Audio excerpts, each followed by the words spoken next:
Gold, trusted gold buyers. మీరు తాకట్టు పెట్టిన బంగారాన్ని విడిపించి ఈ రోజు ఉన్న మార్కెట్ ధరకు కొనబడను.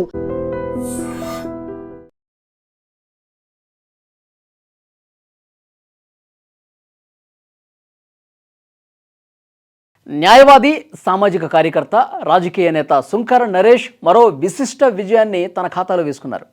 గచ్చిబౌలిలోని తెలంగాణ షూటింగ్ రేంజ్లో జూన్ 20 నుంచి 25 వరకు నిర్వహించిన 12వ తెలంగాణ రాష్ట్ర రైఫిల్ అండ్ పిస్టల్ షూటింగ్ ఛాంపియన్షిప్లో ఆయన ప్రతిభ కనబరిచి జాతీయ స్థాయి పోటీలకు అర్హత సాధించారు.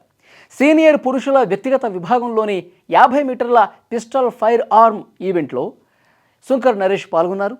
రాష్ట్ర స్థాయి అర్హత స్కోరును నమోదు చేసి south zone, open, national, pre national shooting పోటీలకు అర్హత సాధించారు.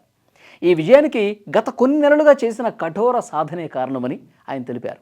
గచ్చిబౌలిలోని తెలంగాణ షూటింగ్ రేంజ్లో రాష్ట్ర ప్రధాన కోచ్ వారణాసి సందీప్ కుమార్ వద్ద ఆయన శిక్షణ పొందారు. ప్రముఖ నేషనల్ షూటర్ కిషోర్ పర్యవేక్షణలో నిరంతరం సాధన చేసి ఈ ఘనత అందుకున్నారు. ఆరోగ్యపరమైన ఇబ్బందులు ఎదురైనప్పటికీ వాటిని అధిగమిస్తూ పట్టుదలతో ముందుకు సాగిన సుంకర నరేష్ ఈ విజయం సాధించడం విశేషం.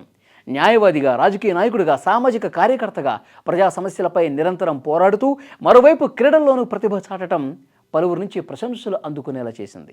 సాధించాలనే సంకల్పం ఉంటే వయసు, సమయం ఎప్పుడు అడ్డంకులు కావు అనే విషయాన్ని తన కృషితో సుంకర నరేష్ మరోసారి నిరూపించారని పలువురు అభినందనలు తెలిపారు. ఆయన భవిష్యత్తులో జాతీయ స్థాయి పోటీల్లో కూడా రాణించి రాష్ట్రానికి మరిన్ని విజయాలు తీసుకురావాలని ఆకాంక్షిస్తున్నారు.